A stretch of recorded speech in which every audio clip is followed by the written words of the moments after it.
Pensar que o universo nasceu a partir de uma grande explosão conhecida como Big Bang é uma ideia ultrapassada. Para falarmos sobre este assunto, está aqui conosco o pesquisador do CBPF, doutor honoris causa pela Universidade de Lyon, já amigo do Itajubá em Foco, canal 20, professor Mário Novello. Professor, bem-vindo de volta ao nosso programa, é um grande prazer, sempre um grande prazer, uma honra recebê-lo aqui. Muito obrigado. Professor, recentemente o senhor lançou um livro chamado Do Big Bang ao Universo Eterno. Está aqui nas minhas mãos. É uma edição recentemente lançado. E é uma ideia que sempre seduz o ser humano, né? A origem do universo, como é que tudo começou. Eu queria que o senhor falasse um pouquinho o motivo de escrever um livro que se chama Do Big Bang ao Universo Eterno, porque são coisas aparentemente conflitantes. Certo. Veja, no ano de 2009, uma revista específica chamada Physics Report, que se dedica à física e à cosmologia, me pediu, vamos colocar assim, que eu escrevesse uma espécie de resumo sobre o que os cosmólogos sabem sobre esses momentos mais cruciais, que seriam aqueles momentos que dariam origem à expansão do universo atual. E o que aconteceu antes dessa expansão? Então eu fui, de uma certa maneira, fiz um levantamento bibliográfico de tudo que, ao longo do século XX e no século XXI, os cosmólogos, os astrofísicos, os físicos em geral, tinham produzidos a respeito. E aí eu descobri, na verdade, junto com o meu colaborador Santiago Berriafa, que é um argentino que está fazendo um trabalho lá no nosso grupo, eu descobri que, uma coisa que eu não sabia, que o primeiro trabalho de solução completa das equações de Einstein da relatividade geral, produzindo um universo do tipo Friedman, mas que não tivesse um começo, foi produzido pelo nosso grupo, por mim e pelo Dr. Salim. E então nós fizemos esse longo artigo de revisão e, baseado nisso, nós achamos conveniente que isso viesse a público, ou seja, que as pessoas que não são da área, que não são cientistas, tomassem conhecimento, exatamente pelo que você comentou ainda há pouco, e todos nós temos, independentemente de sermos ou não cientistas, interesse em saber de onde veio tudo isso, e como, por outro lado, o Big Bang tem sido sistematicamente tratado na imprensa, não só nacional como internacional, como sendo uma verdade científica, o que não é, nós resolvemos então que seria importante, nós quem? Eu e o meu editor, a Cristina Zahar, da editora Jorge Zahar, que seria importante trazer isso a público. Daí a origem desse livro, que fala sobre como, da ideia do Big Bang, ideia que começou lá atrás e que durante os últimos 30 anos foi quase a única ideia que o grande público tomou conhecimento sobre a cosmologia. Então, dessa ideia, a ideia de um universo eterno, que é a que nós desenvolvemos há mais de 30 anos e que, no entanto, não teve a publicidade através da mídia nacional e internacional desse trabalho. E por várias razões, hoje em dia, a ideia de um universo singular, ou seja, que teve um começo único de criação, está sendo abandonada. Porque o que levou a mídia e as pessoas em geral a ter o Big Bang, eleger o Big Bang como a grande verdade, se ela não o é? É pela facilidade de compreensão? Isso em parte. Quer dizer, na verdade, o Big Bang ele não resolve o problema da origem do universo, porque o que diz o Big Bang? Diz o Big Bang que o universo começou com uma grande explosão e que então os físicos, os cosmólogos, não teriam como explicar essa grande explosão. Do ponto de vista da física, isso era uma catástrofe, porque significava que então o universo não era, em toda a sua história, compreensível racionalmente, porque havia um momento, e um momento mais importante da história dele, e que a física não poderia absolutamente falar nada, discursar nada sobre o que teria acontecido ali. Por outro lado, houve também um grande impacto, porque havia uma série de vantagens do ponto de vista técnico de imaginar que o universo tinha começado com uma explosão, com uma temperatura extremamente elevada, basicamente graças a questões ligadas à microfísica. Então, essas duas, digamos assim, modos de olhar a questão se casaram maravilhosamente bem. A mídia internacional e nacional considerou que isso tinha talvez uma conotação religiosa, eu não entendo por quê, porque tanto num aspecto quanto no outro aspecto, seja o universo eterno, seja singular, as pessoas que têm tendência religiosa vão encontrar ali instrumentos para solidificar suas ideias, não é a ciência que vai explicar nenhuma atividade religiosa, não é esse o papel da ciência, nem esse deve ser a função da religião, procurar a sua justificação de fé na ciência. Isso são duas atividades da espécie humana quase complementares, para não dizer ortogonais. Houve então esse casamento e daí para frente as personalidades envolvidas, principalmente devido às personalidades das pessoas que foram chamadas para entrar em cena como sendo os verdadeiros criadores do Big Bang, fizeram todo o trabalho de propaganda, digamos assim. Fizeram a mídia. Fizeram a mídia. Se não foi esse o início do universo, não foi a partir de uma explosão inicial, como foi? O que a ciência diz hoje? Veja, uma coisa que todos concordam é que o universo é um processo em expansão. O que significa isso? Significa que todo o volume do espaço varia com o tempo. E essa variação significa que o volume total do espaço está aumentando com o passar do tempo cósmico. Então, se está aumentando é porque foi menor no passado. O Big Bang argumenta que no passado, há um tempo finito separado de nós, havia simplesmente essa explosão do qual a física não teria capacidade de explicar. No outro cenário, a situação é um pouco mais sofisticada, eu diria, um pouco mais complexa, mas pode ser explicada da seguinte maneira. Anteriormente a essa fase de expansão, houve uma fase de colapso de todo o espaço tridimensional do mundo. Esse colapso foi até um momento extremamente reduzido, não zero, e que depois começou, por razões que a física deve explicar, um processo de expansão. Então você veja que aquele ponto singular foi substituído por duas situações. Primeiro, por um colapso. E então a física, a ciência deve explicar o que colapsou e por que colapsou. E a segunda questão, que é por que parou de colapsar e começou esse processo de expansão. E exatamente os cosmólogos construíram modelos, cenários, capazes de explicar racionalmente, dentro do conhecimento que nós temos hoje em dia, esses dois momentos cruciais, o colapso inicial e essa mudança da fase de colapso para a fase de expansão que nós vivemos.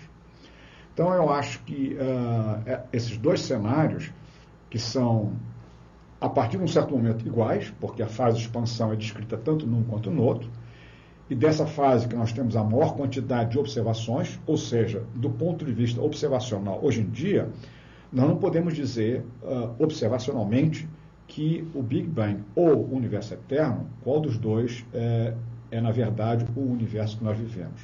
O que a gente pode dizer sim é que, no caso do Big Bang, nós abdicamos de uma explicação racional completa do universo. E no caso do universo eterno, essas questões começam a aparecer, começam a fazer, de uma certa maneira, uma mudança no nosso modo de ver o universo, semelhante à mudança que houve no século XVI, XVII, quando os astrônomos começaram a imaginar um universo totalmente distinto do que havia antes e começaram essa que a gente chama hoje em dia da ciência ocidental. Essa conversa vai continuar, professor. Nós vamos fazer o seguinte, nós vamos a um breve intervalo, voltamos daqui a pouquinho, continuando esse papo super interessante com o professor Mário Novello. Não saia daí. Estamos de volta com a Itajubá em Foco, estamos conversando com o professor Mário Novello, que é pesquisador do CPPF, que é o Centro Brasileiro de Pesquisas Físicas, e doutor honoris causa pela Universidade de Lyon, e que lançou recentemente um livro do Big Bang ao Universo Eterno, e estamos conversando sobre essa nova teoria, que é a teoria do universo eterno. Professor, você colocou no bloco anterior que havia um colapso, ou seja, o universo encolhe, né, e o que nós vemos atualmente é a expansão. E que os físicos estariam estudando ou comprovando o que seria essa contração, o que seria o que o senhor chamou de colapso. O que provocou esse colapso? Já se sabe o que fez com que o universo anterior chegasse a um colapso e agora se expande, e se depois dessa expansão que estamos vivendo ele volta a colapsar em função da força gravitacional? Várias perguntas. Vamos começar por essa última. Desculpe. Vamos tratar só de um ciclo. Quer dizer, na verdade, houve um colapso e houve uma expansão. Nós vivemos essa expansão. Se vai haver outro, ou se houve outros colapsos, se o universo é cíclico, isso nós hoje não podemos ainda decidir. Há várias hipóteses que sim, que na verdade há ciclos do universo, mas isso, por enquanto, é pura especulação. Com relação à pergunta sobre o como e as razões pelas quais o universo colapsou e depois passou a ter uma fase de expansão, como você mesmo comentou ainda há pouco, está ligada com o fato de que a física é uma só e que o macrocosmos, embora nós estejamos falando de cosmologia que envolve essas centenas de bilhões de galáxias, cada galáxia tendo centenas de bilhões de estrelas, quantidade enorme de substância do mundo, na verdade, nós não podemos esquecer que existem estruturas elementares e que a física que, de uma certa maneira, controla as estruturas elementares, que é o que a gente chama da física quântica, tem um papel importante a desempenhar na evolução do universo. E, na verdade, o papel mais importante dela é exatamente quando começou o colapso, porque o que os físicos descobriram é que o vazio, que na física quântica não tem as mesmas propriedades, as mesmas qualidades do vazio que nós conhecemos no cotidiano, o vazio clássico, uma caixa sem nada lá dentro, é o nosso vazio do cotidiano. O vazio da física quântica é um vazio cheio de potencialidade, digamos assim, de matéria e antimatéria, que se cancelam, dando exatamente essa totalidade vazia, que a gente chama de vazio quântico, mas pleno de potencialidade. E o que se descobriu é que esse vazio da física quântica, que seria para a física clássica absolutamente sem nenhuma qualidade, na física quântica ele tem a qualidade. E essa qualidade se descobriu que ela é instável, ou seja, o vazio da física quântica é instável. O que quer dizer instável? Se eu botar uma bolinha aqui na minha mão, assim, desse jeito, e eu der um piparote, a bolinha fica oscilando e depois para no mesmo lugar. Mas se eu botar a bolinha aqui na parte convexa da minha mão, e se eu der um piparote, a bolinha vai embora e não volta mais. Então essa é a ideia trivial de uma situação estável ou de uma situação instável. O que se descobriu é exatamente que esse vazio quântico da física das partículas elementares, da física dos campos em geral, é instável. Então, mesmo que não haja nada, esse nada, dentro da nova visão da física quântica, é instável e produz exatamente esse colapso daquilo que a gente chamaria do vazio. É uma situação difícil da gente imaginar porque foge do nosso cotidiano, mas é isso que os físicos estão dizendo que aconteceu. Ou seja, seria a criação de matéria a partir do nada, do vazio quântico. Mais ou matéria menos mais ou menos nasceria a partir daí. Matéria e antimatéria. Exato, mais ou menos isso. Então seria, vamos colocar numa linguagem cotidiana, que seriam energias, a partir daí matéria desenvolveria um novo universo, esse mesmo vazio colapsaria. E aí, por outras razões, que não são essas, outras razões, esse colapso para e começa a fase de expansão. O modo pelo qual, a razão pelo qual o universo colapsa não é exatamente a mesma que produziu essa instabilidade. É uma outra situação, mas essa é até mais fácil de ser compreendida pelos físicos. Do ponto de linguagem, é um pouquinho mais sofisticada. Mas isso, hoje em dia, só foi possível de aceitar, assimilar essa visão que eu estou dando, porque se compreendeu nos últimos 10 anos que a situação do nosso universo era extremamente contrária à nossa expectativa, a nossa de quem? Dos físicos. Por quê? Porque, você veja, o universo estando em expansão, a matéria gravitacional, toda a matéria que existe dentro, tende a fazer com que essa expansão pare. Então, por quê? Porque a gravitação é atrativa. Então, ela tende a querer fazer com que o universo pare essa expansão para voltar a uma fase colapsante. O que se descobriu nos últimos anos foi que, muito possivelmente, o universo está acelerado, como você comentou ainda há pouco. E esse universo acelerado produz uma explicação que, por incrível que pareça, tem muito a ver com essa passagem da fase colapsante à fase expansionista. Ou seja, as propriedades da matéria e energia envolvidas para produzir essa fase de aceleração do universo que nós estamos vivenciando hoje é semelhante à estrutura matéria e energia do que teria acontecido no passado, quando o universo passou da fase de colapso à fase de expansão. Professor, como é que o senhor vê o papel da cosmologia hoje? Essa pergunta é interessante. Eu discuti muito essa pergunta no livro do que é cosmologia. Eu tenho a impressão de que nós estivemos juntos já há algum tempo atrás, nesse mesmo programa.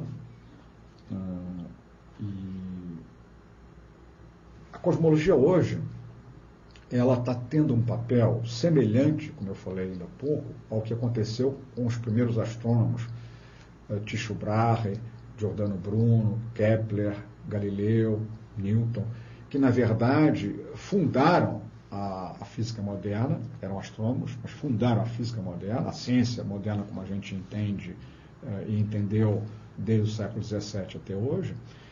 E a cosmologia, por várias razões, ela está fazendo uma espécie de refundação da física.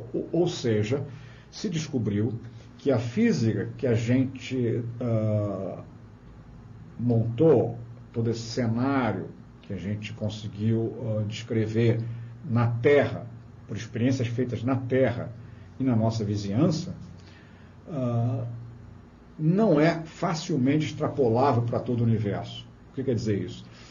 É claro que, num primeiro momento, há uma tendência natural na ciência de imaginar que aquilo que a gente descobre na Terra deve ser aplicado em todo o universo. Isso é assim que a física faz, a física sempre fez isso, extrapolar um conhecimento até o momento em que ela apresente uma falha ou uma contradição, seja teórica, seja observacional. Isso é normal. O que a cosmologia está mostrando é que essa extrapolação em várias áreas da física não pode ser realizada de maneira simplista que estava sendo feita.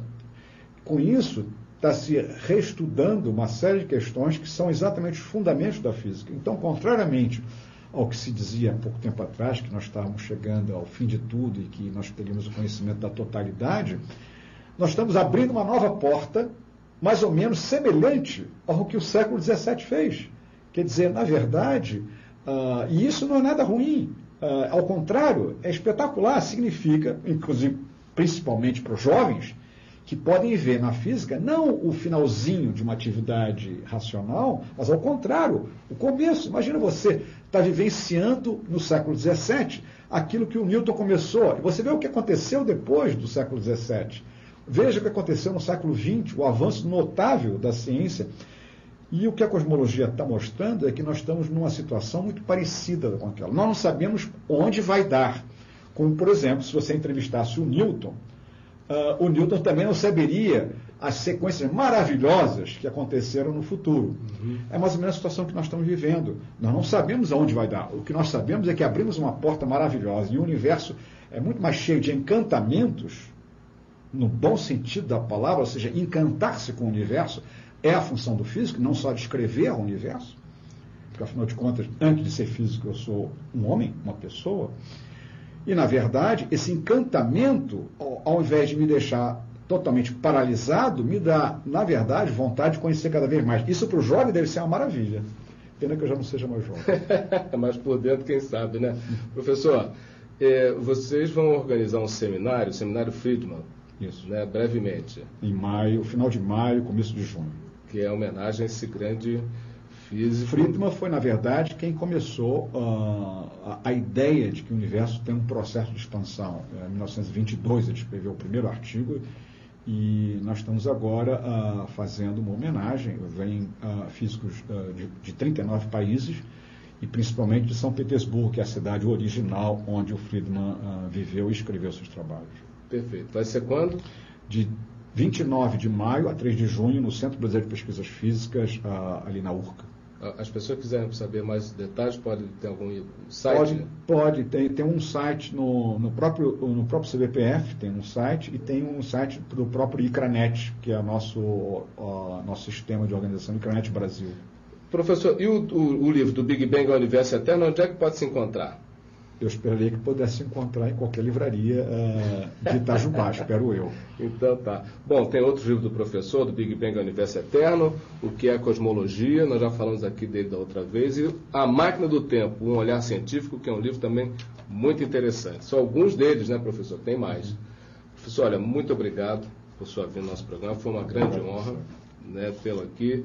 Essa conversa poderia durar mais algumas horas, e eu espero vê-lo em breve aqui de volta no nosso programa. Muito obrigado. Como sempre. Muito Faça obrigado. Nosso sócio. Graças a Deus. Foi um grande prazer, professor. Muito obrigado. Eu conversei aqui com o professor Mário Novello, cientista, eminente cientista, pesquisador do Centro Brasileiro de Pesquisas Físicas, doutor honoris causa pela Universidade de Lyon, falando a você sobre o que é essa nova teoria, essa nova explicação para o início do universo. Como disse o professor, parafraseando o professor Mário Novello, o Big Bang não é o princípio de tudo, é parte de um processo, correto? Correto. Ok, e o Itajubá em Foco encerra agora. Eu espero que você tenha gostado do nosso programa. Obrigado pela audiência. Não esqueça, faça o bem, fazer o bem não faz mal a ninguém. Fique ligado. Tchau, tchau.